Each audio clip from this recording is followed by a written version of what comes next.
సగ నలుగురిని సమాధి చేశారు. ఏడ్చి ఏడ్చి ఏడ్చి ఏడ్చి ఓ రోజు ఆ ముస్లిము ఆ పేషమన్నాడంట, క్యో ఆతే మాతుమ్ రా హర్ దిన్ కబ్రస్థాన్కు నయ్యానా. ఆ ముస్లిం సమాధిలో ఉండే ఒక పెద్ద ఆయన అన్నాడట, సాహిబులు ముస్లిమ్స్ సమాధుల తోటలకు ఆడవాళ్ళు రాకూడదు, మీరు ఎందుకు రోజు వస్తారు, ఏం పని లేదా మీకు అన్నాడు. నా పిల్లలు చచ్చిపోయారా అంటే, వచ్చినారు పోయినారు, ఎందుకు ఏడుస్తావు పో అన్నాడు.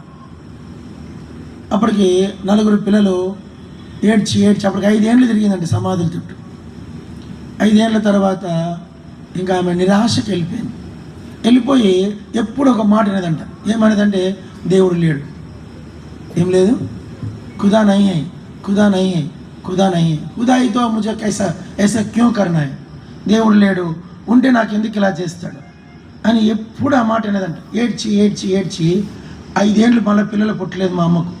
అప్పటికి 4 పిల్లలు, మళ్ళీ 5 ఏళ్ళు పిల్లలు లేరు. దగ్గర మా అమ్మకు 38 ఇయర్స్ వచ్చాయి.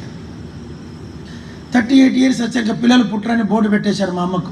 ఊర్లో అంటున్నారంట, దీనికి కనేది తెలుసు కానీ సాకేది తెలియదండి. మీకు అర్థమైందో లేదు ఈ మాట. దీనికి కనేది తెలుసు కానీ పిల్లల్ని కాపాడుకొని సాకేది తెలియదు, దీనికి ఎందుకు పుట్టాల పిల్లలు అన్నారంట. ఇంకొందరు అన్నారంట, దీనికి పిల్లలు దక్కరు, ఇది పిల్లలు పుట్టినా దీని ముఖం మంచి ముఖం కాదు, దీనికి పిల్లలు దక్కరు అంటున్నారంట. ఆ మాటలు ఈ మాటలు చాలా విసిగిపోయి ఎప్పుడు చూసినా ఎవరితో మాట్లాడేది కాదంట మా అమ్మ. ఏడుస్తూ ఉండేదంట. తిన్న అన్నము పొద్దున చేసుకుంటే అది 2 రోజులు ఉండేదంట. మా నాన్న ఇంట్లో లేకుంటే తినేది కాదంట.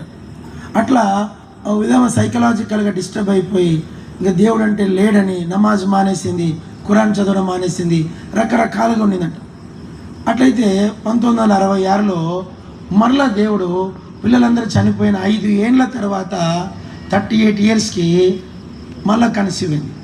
కన్సీవ్ అయితేనే ఒక కూతురు పుట్టిందంటనే మా అమ్మకు సంతోషం లేదంట. ఇదైనా చెప్పండి, ఇదైనా బతకదా, నా చేతిలో పిల్లలు బతకరంట, ఎవరికన్నా ఇస్తాననుకుందంట. నా చేతిలో నా పాపిష్టి చేతులు బతకరు, ఎవరికన్నా ఇస్తానని వేరే